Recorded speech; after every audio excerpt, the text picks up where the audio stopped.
देखिए, कई ऐसे लोग हैं जो विदेश घूमना चाहते हैं, पढ़ाई करने जाना चाहते हैं या वहां जाकर काम करना चाहते हैं, लेकिन कभी वीजा की प्रॉब्लम हो जाती है तो कभी कुछ और कारण से उनका विदेश जाने का सपना सपना ही बनकर रह जाता है। अगर आप भी उन लोगों में से एक हैं तो शनि और शिव की एक साथ पूजा कैसे आपकी इस मनोकामना को पूरा कर सकती है, ये जानते हैं पंडित जी से। बताएं पंडित जी। देखो, समाज में परिभाषाएं समय समय पर बदलती रहती हैं। बड़े आश्चर्य की बात है। हमारे यहाँ कहते थे, सनातन धर्म के लोग, हम लोग कहते थे, आज के 50 साल पहले तक कहते थे कि ऊसर मरण विदेश गमन ताहू पर कछु और। मतलब ऊसर मतलब जिस जमीन पे एक घास भी नहीं पैदा होती है, वहाँ आदमी की मृत्यु हो जाए या आदमी विदेश चला जाए, ये बड़े दुख की बात होती थी।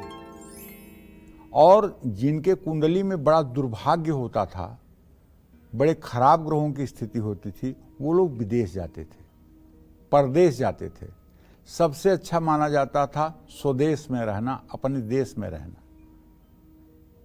कहावत है हमारे यहाँ, चना चबैना गंग जल जौ पूजवें करतार, काशी कबहु न छाड़िए बाबा विश्वनाथ दरबार। अगर चना खा करके भी जीना पड़े और गंगा जल पी करके ही जीना पड़े, दूध और मेवा मिश्री ना मिले, तब भी भैया काशी मत छोड़ो, क्योंकि वो बाबा विश्वनाथ का दरबार है। लेकिन आज परिभाषाएं उलट गई हैं। आज लोग विदेश जाने को बहुत बड़ी बात मान रहे हैं।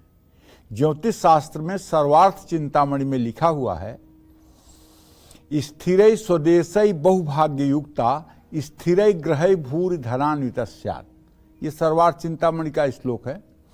मतलब यदि आपका लग्नेश और नवमेश दोनों स्थिर राशियों में हैं और चंद्रमा भी स्थिर राशि में है, तो ऐसा व्यक्ति जिस देश में पैदा होता है वहीं राजा के समान सुखी रहता है।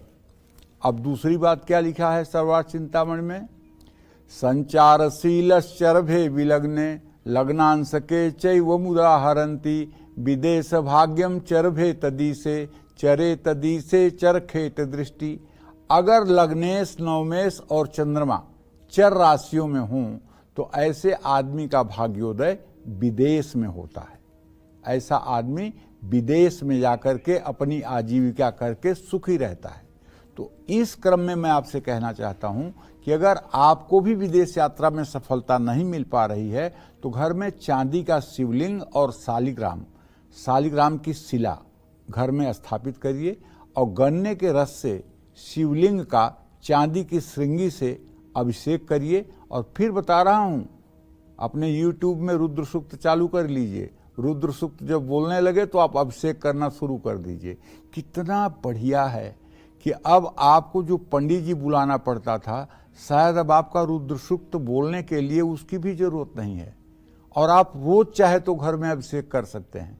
शिव जी को 11 बेलपत्र, भगवान शालिग्राम को 5 तुलसी के पत्ते अर्पित करिए, शनि देव को नीले फूल अर्पित करिए, घर के मुख्य द्वार पर रोज तिल के 2 दिए जलाइए। इससे सारा दुर्भाग्य समाप्त हो जाएगा और सौभाग्य का उदय हो जाएगा और आप विदेश जा पाएंगे, विदेश में खुशहाल रह पाएंगे।